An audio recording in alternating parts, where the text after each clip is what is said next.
미국에 많은 회사들이 있는데 특별히 피자 가게를 이야기를 한다면은 예전에 제가 대학교 다닐 때 그때에는 좀 달랐습니다. 그때 누메로 우노라는 그런 피자 가게가 LA 지역에 있어서 굉장히 인기 있었고, 피자 헛이 그때 있었고, 그리고 개인 피자집이 많이 있었어요. 근데 지난 40여 년 동안 이렇게 지나면서 피자 허트가 있죠. 아직도 뭐 동부도 있고 많은데, 그 다음에 도미노 피자가 있고, 그리고 리틀 시저스는 나중에 나왔어요.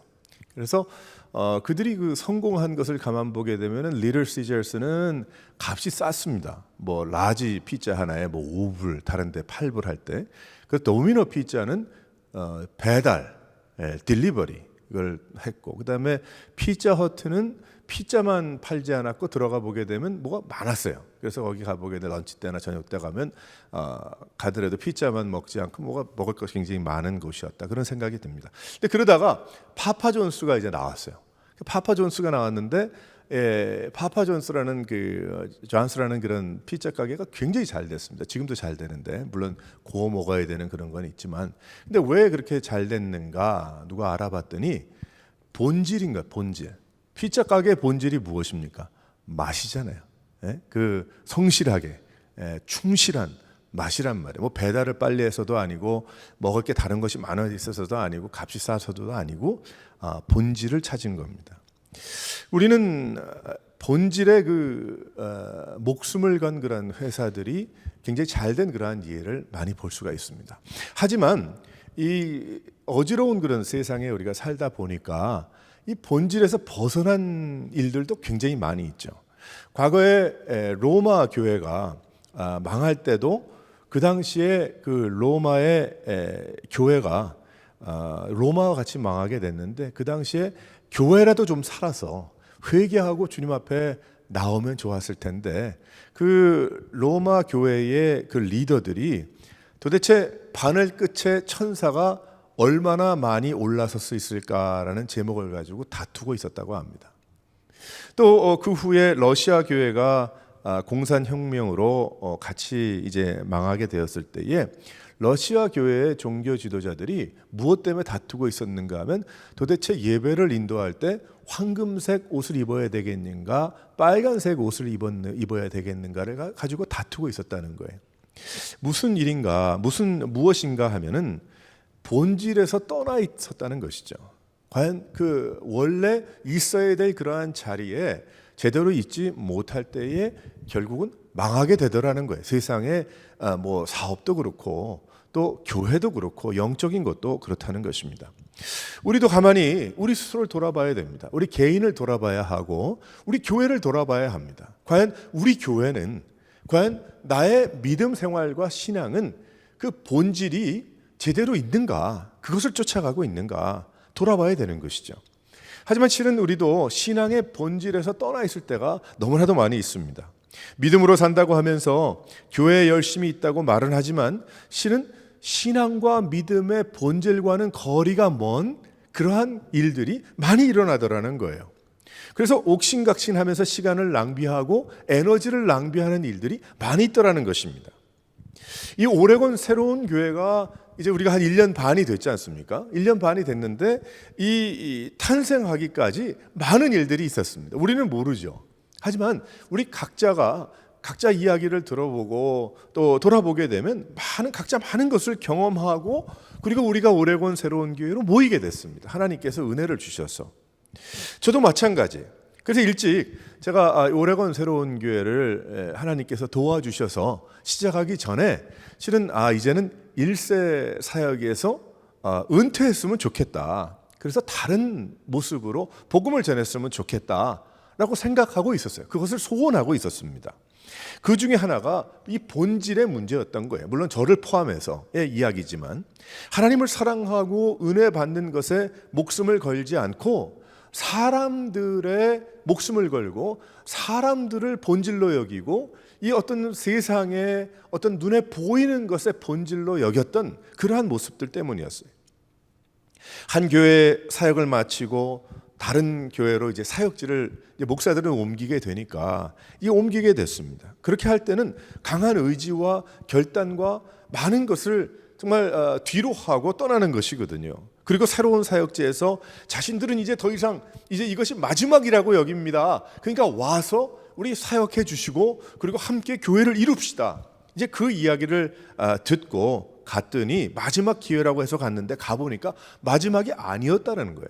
한마디로 저의 개인적인 그런 경험을 돌아보게 되면 이전에 하던 싸움과 이전에 하던 비본질적인 것 그 있는 그대로 하기를 원했던 거예요. 변화가 싫은 것이죠.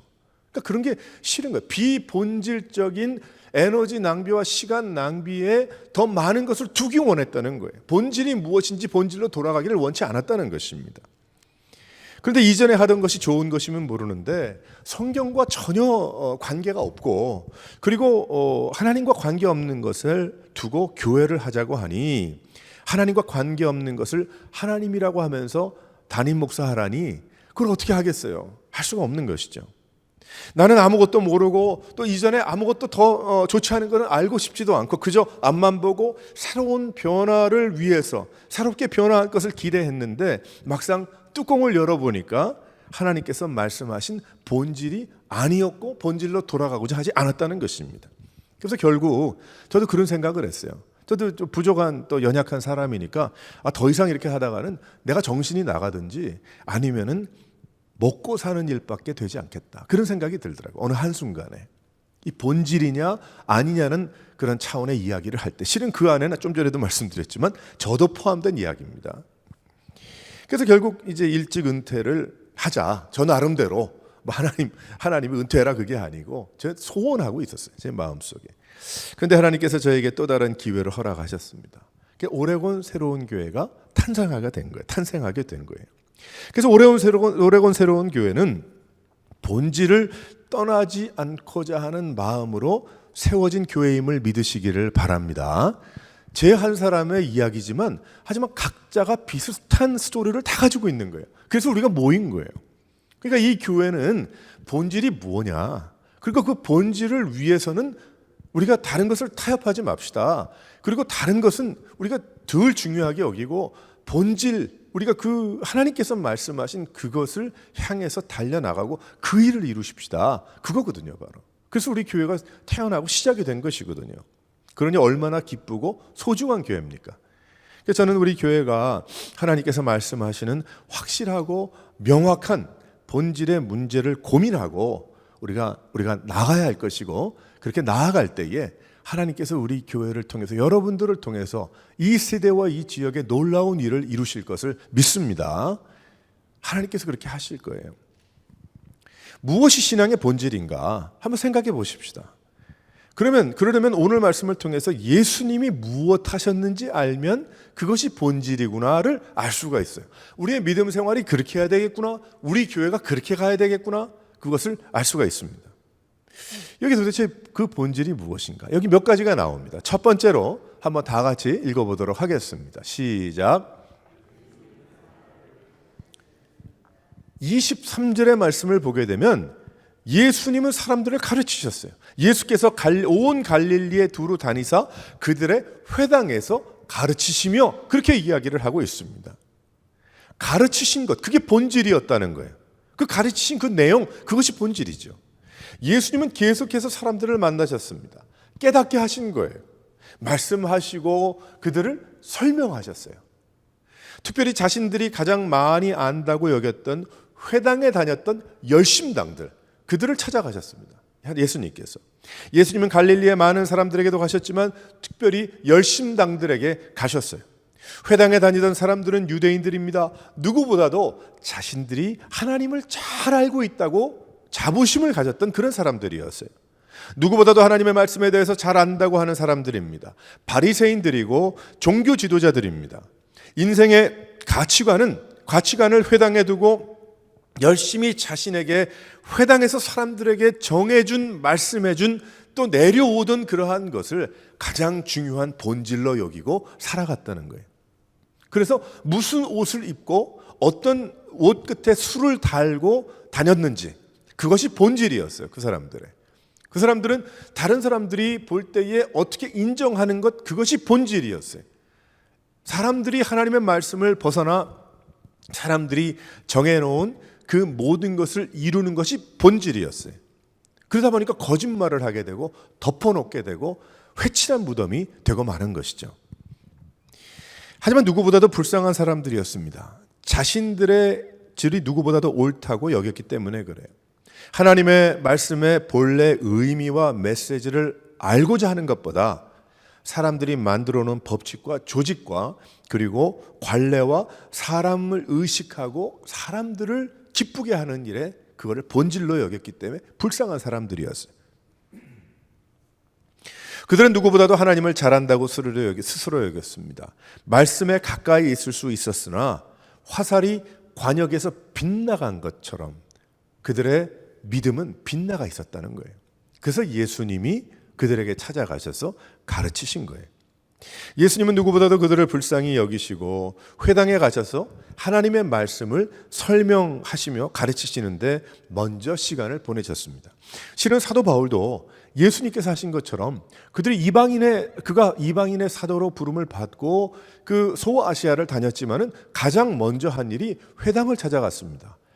자신의 동족과 형제 자매들을 깨우쳤어요. 가르쳤어요.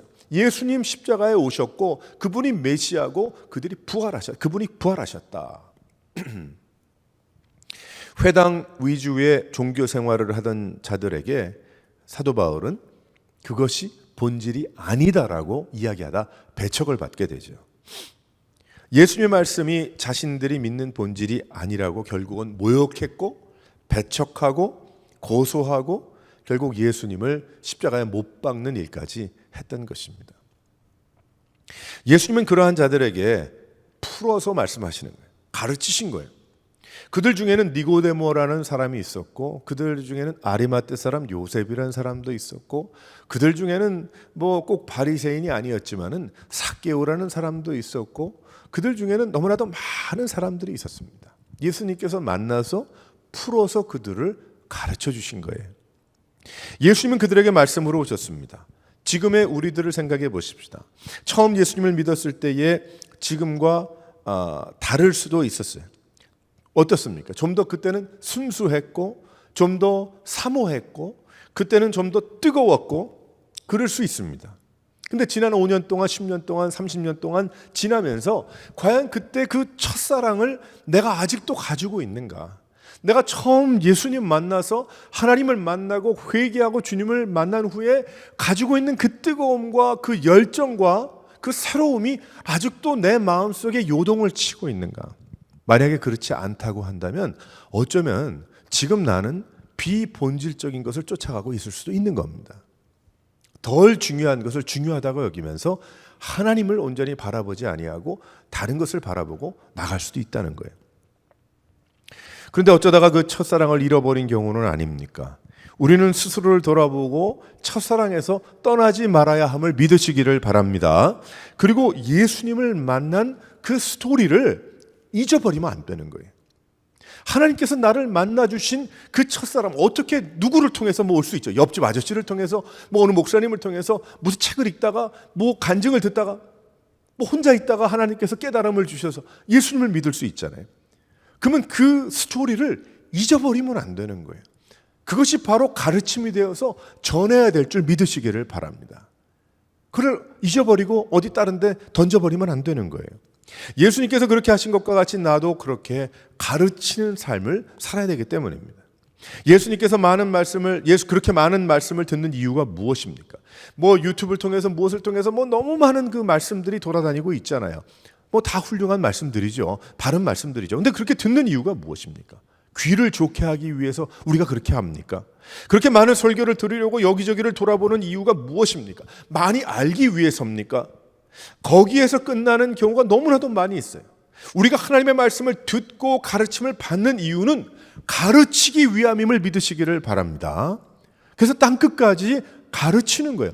여러분들이 나아가서 하나님께서 주신 깨달음을 전달해야 되는 거예요. 그들을 가르쳐야 되는 거예요. 설명해야 되는 거예요. 선생이 되어서만 가르치는 것이 아니고 우리 일상생활이 가르침이 되어야 합니다. 설명할 수 있어야 합니다. 내가 믿는 것과 아는 것의 중심에서 살아갈 때 그것이 가르침이 되는 것이죠.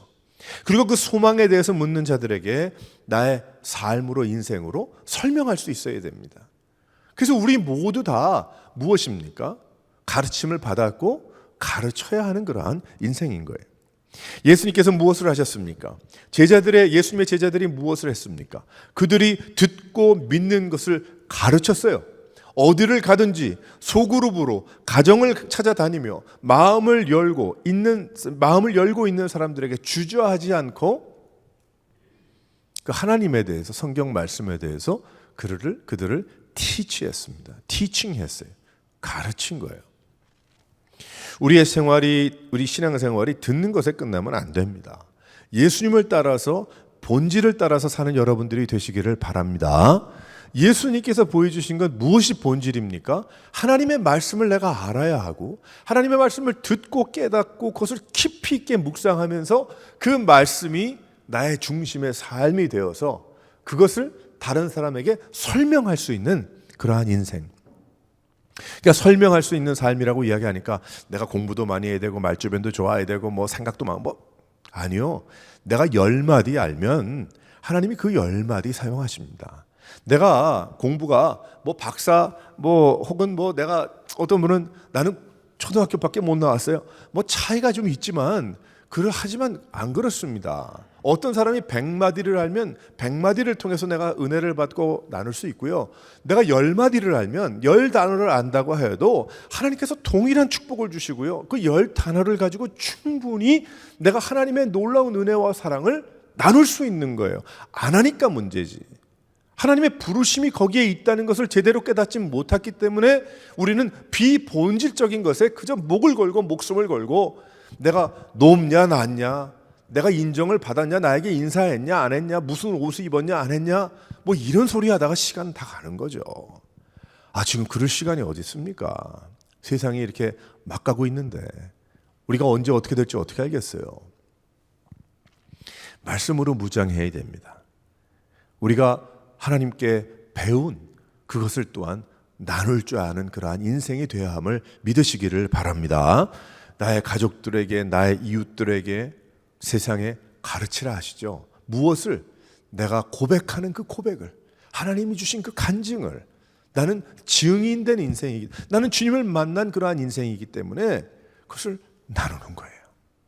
사랑하는 성도 여러분, 어떻게든지 내가 주님의 말씀을 듣고 알아서 내가 그것을 가르치는, 나누는, 설명하는 삶을 사는 것, 거기에 목숨을 거시기 바랍니다. 그러려면 말씀 많이 알아야 되겠죠.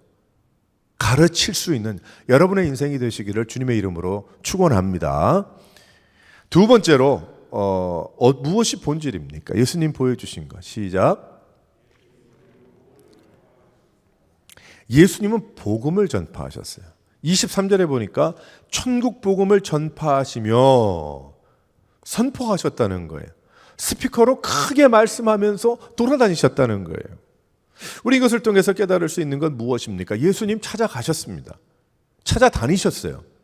모든 상황을 기회로 만드신 거예요. 가르치는 것과 선포하고 전파하는 것 비슷한 것일 수 있잖아요. 좀 작게 이야기하고 크게 얘기한다라고 우리가 설명할 수도 있을 겁니다. 하지만 다른 점은 무엇인가 하면 예수님은 모든 상황을 기회로 만들었다는 거예요. 어떤 기회로? 복음을 전할 기회로 삼았다는 것이죠. 사도 바울도 기회를 얻든지 못 얻든지 모든 상황을 기회로 만들어서 복음을 전했어요. 믿음의 생활의 본질이 무엇입니까? 전하는 삶이기 때문에 그래요. 선포하는 삶이기 때문에 그래요. 나의 인생의 모든 부분이 기회가 되고 나의 생활이 전부 복음 전파의 기회가 되게 하는 인생을 사는 것이 본질입니다. 나의 인생이. 나는 덤으로 사는 인생이기 때문에 이제는 구원을 받고 영원한 생명을 얻은 그러한 인생이기 때문에 온갖 모욕과 고통을 당하면서도 전파하셨어요. 상황이 문제가 되지 않았습니다. 우리는 상황이 되면 하려고 합니다. 기회가 주어지면 복음을 전하려고 하죠. 절대 그렇지 않습니다. 그런 상황은 잘 오지 않습니다. 그 기회는 전혀 안 올지도 모릅니다. 하지만 실은 예수님은 그렇게 안 하셨고 모든 상황을 복음 선포 전파의 기회로 삼으셨다는 사실을 우린 알아야 합니다. 성령님께서 함께 하시는 성도들에게 인생의 모든 순간은 무엇입니까? 기회인 거예요. 그러니까 우리에게 얼마나 많은 기회가 주어집니까? 하나님께 영광을 돌리는 기회, 복음을 전파하는 기회, 하나님의 사랑을 전하는 그런 기회인 거예요. 예수님은 강하게 그 일을 밀어붙이셨어요. 한마디로 그 전파는 타협이 없는 전파였습니다. 우리도 그렇게 살아야 됩니다. 그것이 본질입니다. 많은 사람들이 너무 강한 것이 아니냐, 혹은 너무 무리하는 것 아니냐, 그런 이야기하죠. 그런데 아주 속된 말로 이야기하자면 미치지 않고서야 어떻게 믿겠어요. 한마디로 이 세상에 좀 이상한 저거지만 그 정도로 내가 하나님을 위해서 하나님의 은혜 가운데 빠져서 하나님의 말씀 가운데 빠져서 그것의 가치관을 두고 내가 살지 않으면 어떻게 본질을 쫓아가겠습니까? 내가 생각하는 게 본질이죠. 근데 예수님은 그렇게 하지 않으셨어요. 예수님은 하나님 아버지께 순종하심을 통해서 세례 받으시잖아요. 마태복음 4장 말씀 초반에 보게 되면 예수님은 그 본질을 쫓아가신 거예요. 가르치시고 선포하시고 찾아가시고 모든 상황을 기회로 삼아서 천국 복음을 전하셨다. 비로소 회개하라 천국이 가까웠노라라고 선포하기 시작하셨어요. 바로 요 전부터. 우리는 그렇게 살아야 됩니다. 그러나 우리는 그렇기 때문에 우리는 선교지로 가야 돼요. 복음이 선포되지 않는 지역에 가야 합니다. 그런데 그러한 지역이 아프리카라고만 생각하지 마시기 바랍니다. 여기가 선교지인 거예요. 우리가 지금 되어가고 있는 모든 일들을 영적인 눈으로 보시기 바랍니다. 영적인 눈으로 보게 되면 이것은 영혼의 싸움입니다. 지금 영적인 눈으로 바라볼 때 공화당 민주당의 싸움이 아닙니다. 코로나 바이러스의 싸움이 아닙니다. 영적인 싸움이 예수님께로 돌아가야만이 평화를 얻을 수 있는 거예요. 예수님의 복음으로만이 안정을 얻을 수 있는 거예요. 그래서 우리는 늘 기회를 얻기 위해서 기도해야 됩니다. 복음을 선포하고 전파하는 삶을 살아야 되는 게 우리니까, 나의 인생이기 때문에 우리는 더욱더 노년층에게로 가야 합니다. 우리 지금 보게 되면 점점 이제 100세 시대가 됐다 뭐 이렇게 얘기 많이 하잖아요. 그러니까 우리가 돌아보면서 뭐 70이 넘고 뭐 75세가 되고 은퇴를 하면 뭐 별로 뭐 알아듣지도 뭐 그게 아니고, 실은 우리가 노력을 많이 해야 됩니다. 그게 기회로 삼아서 노년층의 복음을 전해야 되겠고, 또 약자들에게, 길에 있는 거지들에게, 또 어려운 사람들을 어떻게든지 우리가 찾아서 그래서 기회를 얻어서 복음을 선포해야 됩니다. 정치로 들어가야 되고요. 예수 믿는 사람들이 공부 많이 해서 학자의 자리로 들어가야 되고, 열심히 준비해서 많은 크리스천들이 의사가 되고 간호사가 되어야 됩니다. 전도사의 자리로 가야 됩니다. 또 예수 믿는 부모의 자리로 돌아가야 됩니다. 우리의 인생이.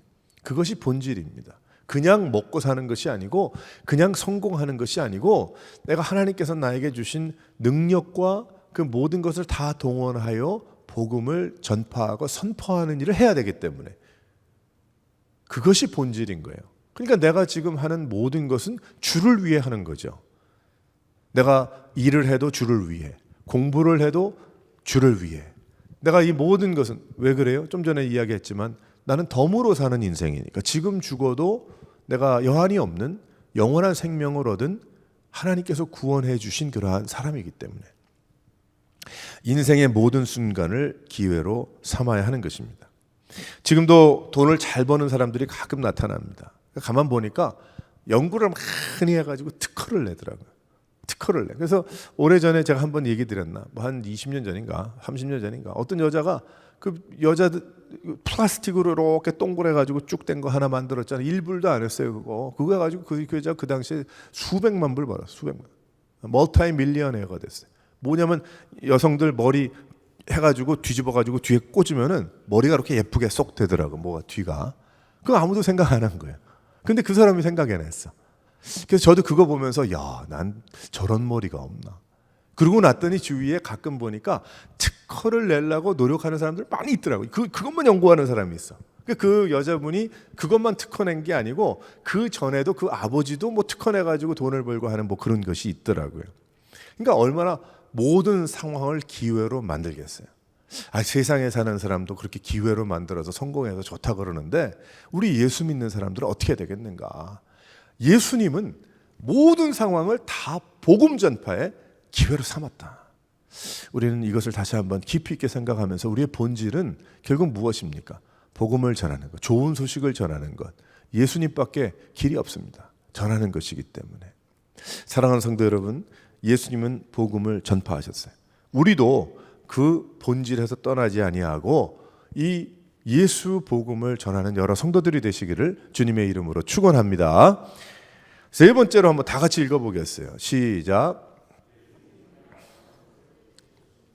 예수님은 약한 것을 고치셨어요. 23절 보니까 백성 중에 모든 병과 약한 것을 고치셨다. 그렇게 이야기를 하죠. 의원으로 오셨어요. 예수님이 오신 것은 고치시기 위해서 오신 예수님.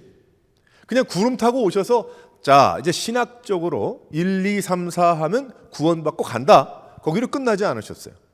예수님은 이 세상에 육신의 인간의 몸을 입고 오셔서 100% 인간이시고 100% 하나님이신 예수님께서 함께 숨쉬고 고통하고 목마르시고 또 우시고 어떨 때는 그러시면서 무엇을 하셨는가 하면은 고치셨습니다. 사람들을.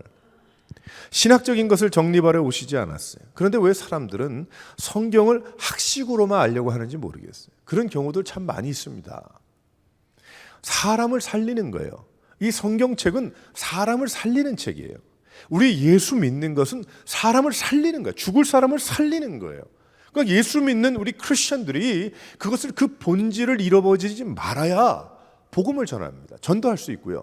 그리고 뭐 교회나 불리고 사람들 많게 하고 건물을 높게 짓고 그 유명해지고 그게 문제가 아니고 교회에서 사람을 살려야 되는 거예요. 죽은 인생들을 살려야 되는 거죠. 기적을 통해서 놀라운 묘기를 부리려고 오시지 않았어요. 하나님의 능력을 보이러 오셨지. 그 기적의 역사를 통해서 하나님은 이런 분이시다. 하나님을 믿어야 된다. 놀라운 은혜를 체험케 하셨어요. 하나님을 믿고 회복하게 하셨어요. 모든 부분이 다 회복됐습니다. 예수님은 그것을 보여주신 거예요. 건강이 회복됐어요. 고쳐주시는 예수님. 해결할 길이 없는 그 크로닉 디지즈를 가지고 있는 그런 사람들에게 하나님께서 예수님께서 오셔서 고치시는 거예요. 하나님은 고치실 수 있는 분이시다. 12년 동안 혈류증으로 앓았던 안진뱅이가 앞을 보지 못했던 그러한 사람이 눈을 뜨게 되고 놀라운 그러한 역사. 내가 걷게 되었다, 뛰게 되었다, 나를 고쳐주셨다. 뭐 지금은 다른 얘기입니까? 아닙니다. 예수 믿으면 모르겠어요. 뭐 다 고쳐주시지 않는 이유도 있겠죠. 하지만 하나님은 고칠 수 있는 분이라는 거예요. 육신의 연약함이 있을 때 그러니까 우리가 하나님께 매달리죠. 하나님 도와주십시오. 하지만 사도 바울 같은 사람은 안질이 있었다고 그러고 또 여러 가지 병이 있었다고 그러지만 그 몸에 가시로 남겨두셨다고 자기가 고백했잖아요. 더욱 주님 앞에 엎드리기 위해서, 하나님만을 바라보기 위해서, 내가 너무 자랑하고 내가 잘났다고 살지 않기 위해서 그런 육신의 가시를 주신 것이 그것이 나에게 오히려 은혜다 그렇게 얘기했잖아요. 우리 예수 믿는 것이. 하지만 예수님은 고쳐주셨어요. 해결점이 없는 그러한 인생. 마음의 회복 예수님께서 허락해 주셨어요. 얼마나 많은 사람들을 주님께서 만져주셨겠습니까? 예수님께서 오셔서 그 많은 사람들을 만나시면서 말씀을 전하시면서 그 사람들이 얼마나 많은 위로를 받았겠어요. 뭐 우울증이라는 게 지금만 있었겠습니까? 과거에는 없었겠습니까? 예전에 지금 뭐 한 40년 넘었죠. 40년 뭐 정도 됐죠. 젊은 누가 죽었어요. 지금 생각하니까 그때는 왜 그때 그랬지 그렇게 생각을 했는데 지금 생각을 해보니까 병명이 우울증이에요. 우울증. 그때 뭐 약도 별로 없었어요. 뭐 얘기도 안 하고 온갖 약을 먹고 삽니다. 약을 의지하고 삽니다. 도움은 되겠지만 해결은 안 되죠. 너무 힘이 들죠. 술이 해결해 주겠습니까? 뭐가 해결해? 여행이 해결해 주겠습니까? 하지만 예수님께서는 그 마음에 그런 회복이 있게 하신다는, 그것을 고치셨다는 거예요. 약하기 때문에, 약한 자는. 그러니까 우리는 어떻게 해야 됩니까? 바로 고침받은 나 아니겠어요? 뭐 나는 우울증이 없었습니까? 우리 우울증 없는 사람이 있습니까? 공황장애 없는 사람이 있습니까? 가만 생각해 보면 조금씩은 다 있을 수 있는 거 아니겠어요? 하지만 하나님께서 믿음을 주셨고 고쳐주셨고 길을 주셨기 때문에 이기는 거죠. 내가 또 넘어가는 거죠. 또 내가 깨닫는 거죠.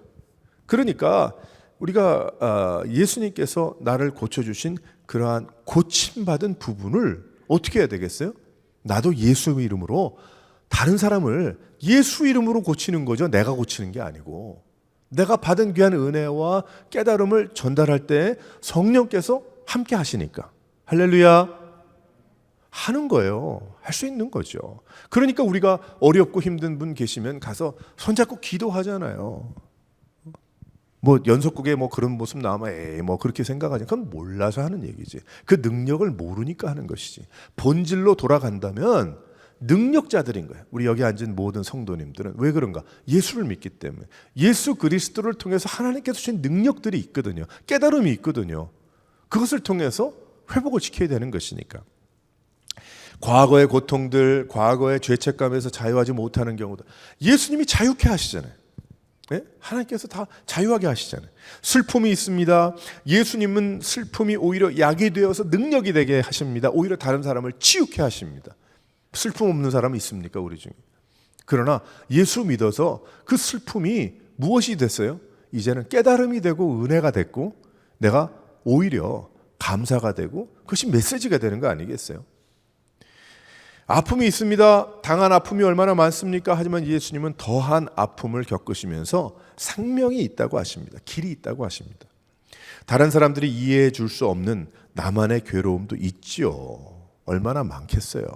얼마나 많겠어요. 지금 한국에 소식 들으니까 어린 아이 어떻게 돼서 얘기 지금 한참 하잖아요. 또 다른 일이 또 있어가지고 이제 아빠까지 죄책감을 갖고 죽었다 하더라고요. 이게 뭔가 도대체. 이런 일들이 자꾸 예전에도 있었겠고 예전에는 들리지 않아서 못 들었겠지만은 그게 인간 아니겠어요. 우리 인생 아니겠어요. 골마 터진 참 아픔, 슬픔 해결할 길이 없어서 결국 그 길밖에 없다고 생각해서 하는 사람들 그러니까 세계 1위가 되고 막 그러잖아요. 죽는 게. 예수님은 끊임없는 아픔과 상처를 끊게 하신다는 거예요. 예수님께서. 그래서 오신 거예요. 십자가에서 죽으시고 부활하셨어요. 그래서 예수 제대로 믿으면 뭐예요? 기쁜 거죠.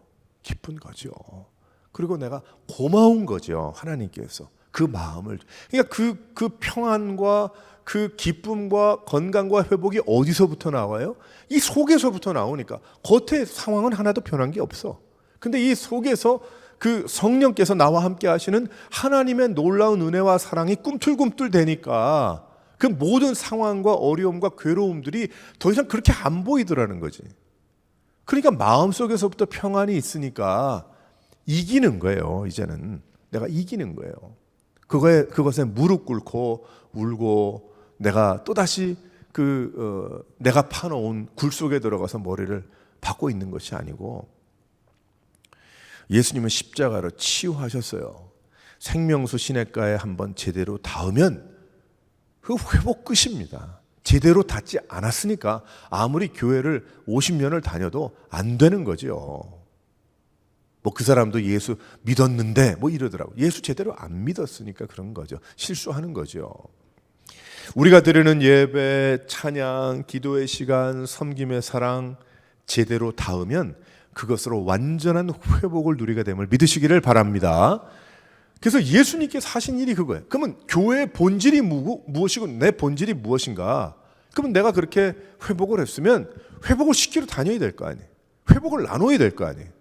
그것이 본질인 거예요. 그러니까 주의 일을 하지 않을 수가 없는 거지. 예수를 믿으면 내가 제대로 믿으면 가만히 있을 수가 없는 거예요. 말해야 할 수밖에 없는 것이고 전할 수밖에 없는 것이고 섬길 수밖에 없는 것이고 액티브할 수밖에 없는 거예요. 나는 원래 성격이 그래서 그래. 뭐 조용한 성격도 있고 안 그런 분도 계시겠지만 기쁨이 있는데 조용하고 그런 게 어떻게 성립이 됩니까? 기쁨이 튀어나오는데 너무 좋은데. 저는 그래서 우리 교회가 그 예번 제가 한번 몇 번 얘기 드렸지만 주중에 우리가 뭐 수요 예배도 하고 목요 예배도 하고 지금 뭐 팬데믹 때문에 하지 못하지만 저는 그랬으면 좋겠어요. 일주일에 한 번 참 그 뭐 수요일이고 목요일이고 뭐 이렇게 좀 피해서 시간 가능한 시간에 찬양하고 말해요. 좀 찬양팀도 좀 잘 구성해서 은혜스럽게 찬양하고 기도하고 은혜 받고 치유가 일어나고 하는 거예요. 그런 역사가 좀 일어나야 되지 않겠어요? 뭐 그것이 뭐 20명이 모이든 200명이 모이든 저는 이 지역에서도 그런 부분들이 그래서 마음이 어렵고 힘든 그러한 사람들이 그날 그곳에 가면 하나님께서 마음을 만져주시고 위로받고 올 수 있다고 하더라. 뭐 오레곤 새로운 교회 아니면 어때요? 뭐 이름이야 어쩌면 무슨 상관? 목사 김성민 목사 그거 없으면 어때요? 뭐 그렇게 중요한 거 아니잖아요. 이름이 하나님이 역사하시고 치유받을 장소가 있어야지. 그리고 그런 회복의 역사와 성령께서 강하게 역사하실 그러한 장소가 있어요. 우리 그거 만들려고 지금 이렇게 모이는 거 아니겠어요? 우리 비전이 우리 오레곤 새로운 교회 비전이 여러 가지가 있지만 그 중에 하나가 우리를 통해서 우리를 딛고 다음 세대가 다민족 교회로 나갈 수 있는 그런 발판을 마련하는 것이 우리 그 목적 아니겠습니까? 우리는 우리대로 늙어가고 하나님 부르시면 가는 거고 다음 세대가 그래도 한 3, 40년, 50년이 있으니까 그들이 이 교회를 통해서 우리 교회를 이어받는 것이 아니고 이 장소에서 그 사역이 일어나서 사람을 살리는 그러한 일들이 일어나면 좋겠다. 오직 그거 하나죠. 우리가 바라는 것. 그래서 우리가 헌금하는 거 아닙니까? 그래서 우리가 기도하는 것 아닙니까? 그래서 우리가 섬기고 교회를 이루는 것 아니겠어요? 다른 이유 없어요. 본질인 거예요. 본질. 그것을 위해서 무엇을 입고 왔어요? 안 입고 왔어요? 뭐 그 사람이 그런 말 했어요? 안 했어요? 뭐 커피를 줬어요? 인사를 했어요? 그 관계 없죠. 다 상식적으로 갖춰야 되는 것은 알아서 하고 중요한 건 우리의 목표와 비전을 주신 대로 달려갈 뿐입니다. 그러니까 우리는 지금 코로나 바이러스 코비드-19 뭐 2021년인데 올해 다 해결될 줄 믿고 우리가 잘 믿음에 그 날카롭게 갈아야 되겠죠. 준비해야 되겠죠. 우리 스스로를 뭐 각자가 뭐 매번 매주 모여서 할 수는 없지만 그래서 우리 마음속에 우리가 그런 비전을 가지고 있구나. 우리 교회는 본질이다. 나의 믿음 생활을 이제는 비본질은 버린다. 이제 본질적인 것만 건져가지고 간다. 나머지 인생은. 그것뿐입니다. 그거 하다가 주님 부르면 가는 거예요. 사랑하는 성도 여러분, 이제 이러한 하나님의 놀라운 은혜와 사랑을 깊이 있게 깨닫고 주님만 바라보고 나갈 수 있는 이 믿음만 가지고 나갈 수 있는 여러 성도들이 되시기를 주님의 이름으로 축원합니다.